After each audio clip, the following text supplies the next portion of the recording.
Hey folks, Dagan here, and what I have with me today is something that I'm very quickly falling in love with.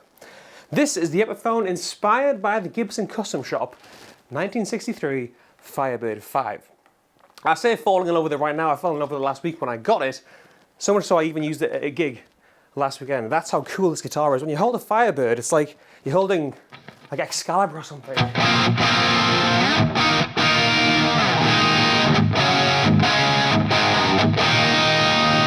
There's so much going on here.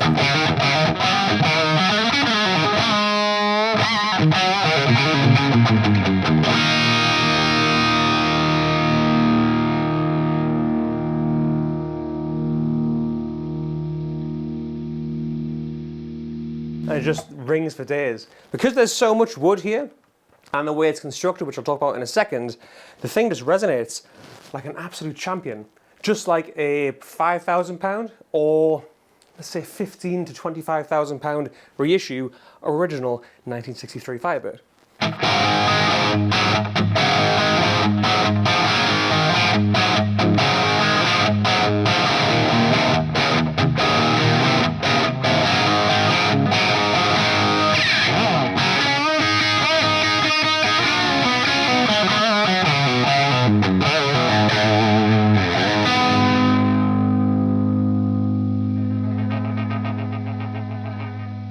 The whole thing kind of just shakes and breathes with you, almost like a 335 does. I know that's hollow and that's the way that breathes, but because there's so much wood here, the whole thing just shakes, and it's, even acoustically, it's so bloody loud.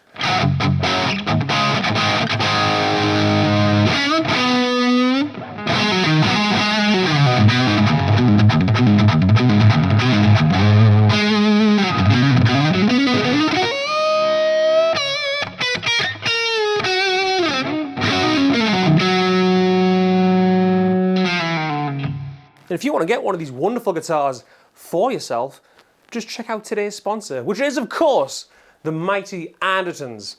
We all know Andertons, the best place on the entire planet to buy music gear. And I do mean the entire planet because they send stuff all over our lovely globe. The Epiphone, inspired by the Gibson Custom Shop 1963 Firebird V, this one is obviously Polaris white in all of its elegant glory. I'll link this guitar in the description box down below so you can check them out at Andertons. But with that, right, if for whatever reason you're not a fan of a Firebird, and I don't know why you wouldn't be, because like I keep saying, they're majestic things that just ring out forever. We all know Andertons have one of the biggest and best selections of guitars on the entire planet. From beginner to pro, if you're a young guitarist, if you're of the older persuasion, there's something in there for everyone. I've bought from Andertons for years. I'm guessing everyone who watches this video has, because of the best in the bloody business. There's something there out there for you. Even if you're not a guitar player, you want something different. Obviously they've got guitars, basses, amps and pedals and stuff, but pianos, keyboards, synthesizers, DJ equipment, PA systems, and everything in between. All at the tap of a button just down there. It's a pleasure to be working with Andertons in this capacity. And it's going to be fun what's coming in the future. Also, if you want to support me even more, if you enjoy what I do, check out my Patreon down there for lots more behind the scenes stuff, some unreleased footage from back in my olden days and stuff.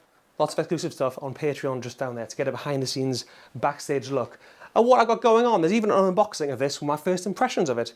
Speaking of this, let's get into it a bit more.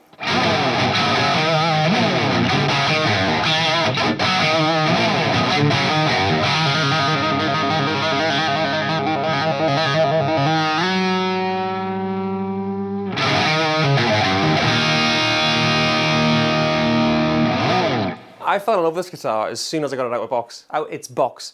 Like I said at the start, I actually used this to play probably one of the sweatiest gigs I've ever played last weekend, because I loved it that much, and I was like, please can I play it for a gig, because it's just, when you hold a Firebird, like even looking at myself on the little monitors for the cameras, they're so imposing in the most gorgeous way, especially as a taller guy like myself. I'm 6'4". They just feel right. They feel like you're holding, like I said, Excalibur.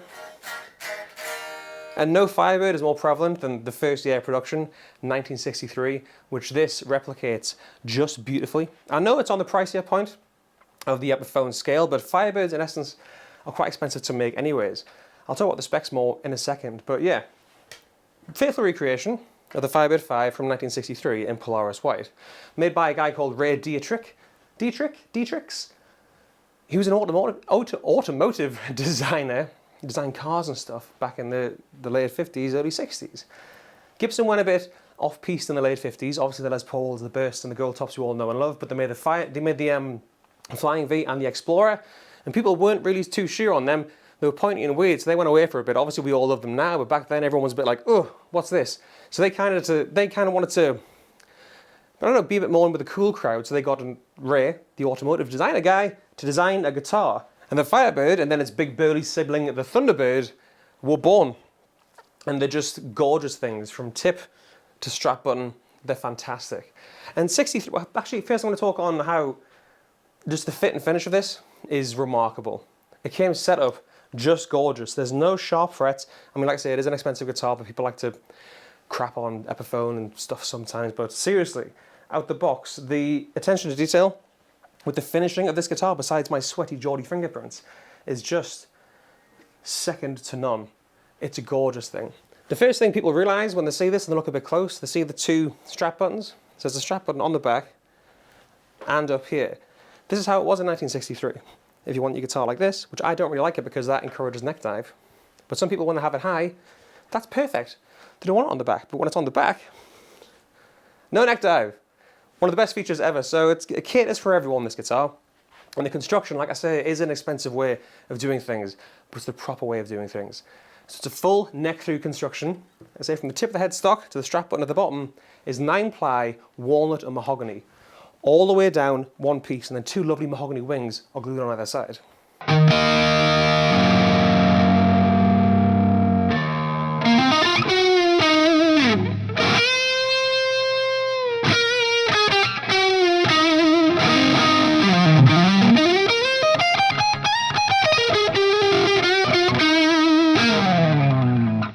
Firebirds play a certain way. I've had the pleasure of playing some original Firebirds and of course the modern day Custom Shop 63 Gibson Custom it's such a long thing, Custom Shop 63 Firebird 5s. And besides the poly finish, it's bang on.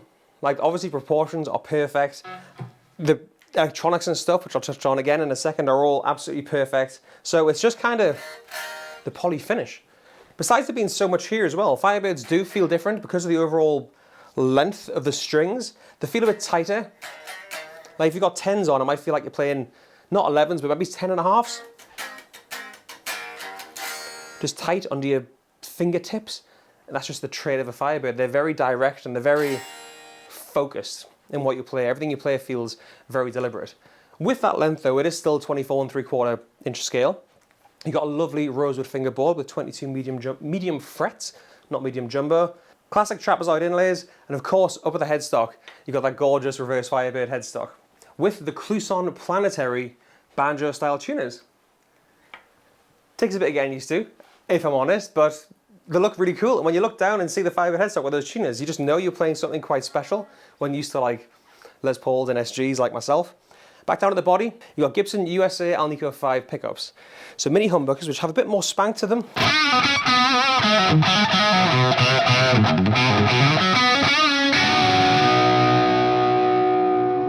Then a humbucker, as you'd expect.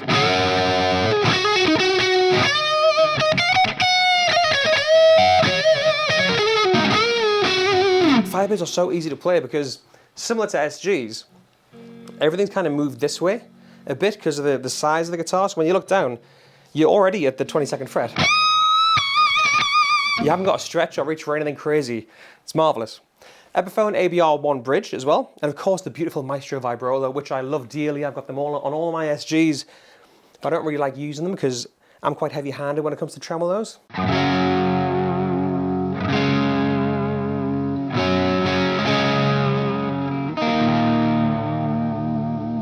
You want to do little spaghetti western things like that. Perfect in the guitar to stay in tune. But if you hammer a dive bomb on it, it may slip out of tune ever so slightly. The controls as well, proper CTS pots with Mallory capacitors, so I used the tone a bit before. You get that spongy kind of, not out of phase when it's the Firebird mini humbuckers.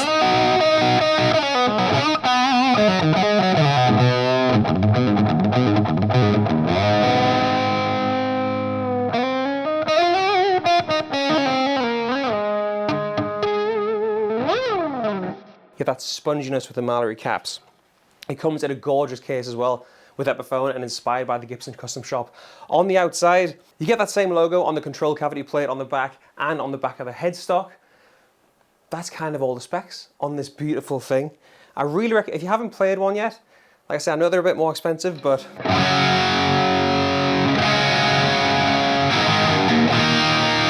it's the closest thing you're gonna get without spending upwards of 5 grand or 25 grand if you want a really clean 63.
They clean up so well, these Alnico 5 Gibson pickups, and obviously the volume control CTS pots. It's so nice and silky smooth.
I like the intro though, that has got kind of big, like Joe Perry vibes, that old school. I know these are great for blues and the clean stuff and Johnny Winter and all that kind of stuff, but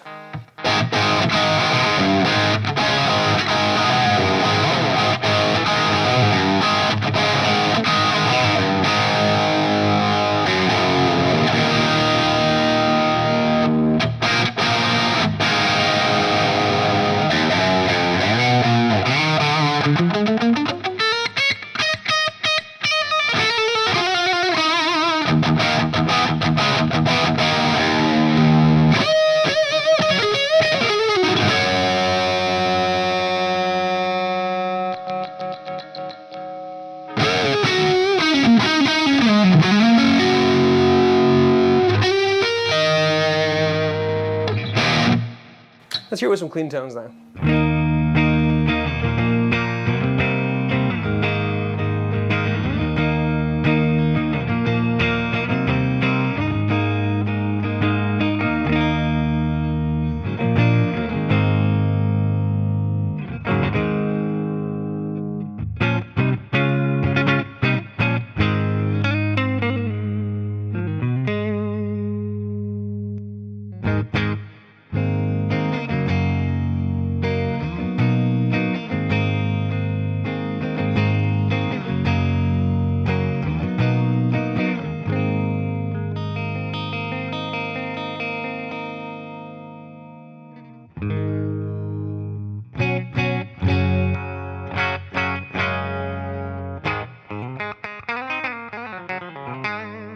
Very twangy, very twangy, probably got a bad throat. Very twangy on the bridge pickup.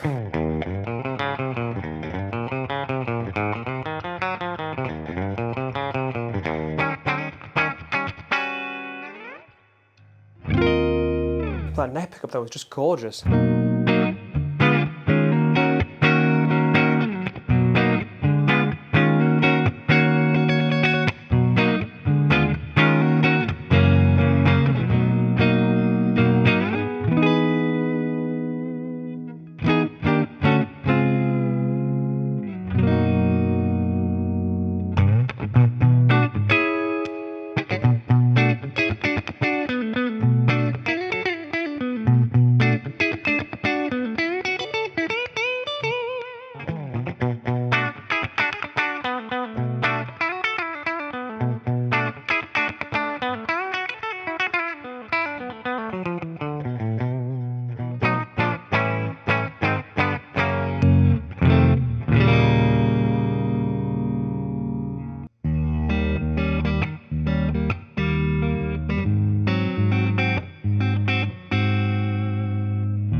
Tried to do telecast thing, but I can't because the controls are too close together, but...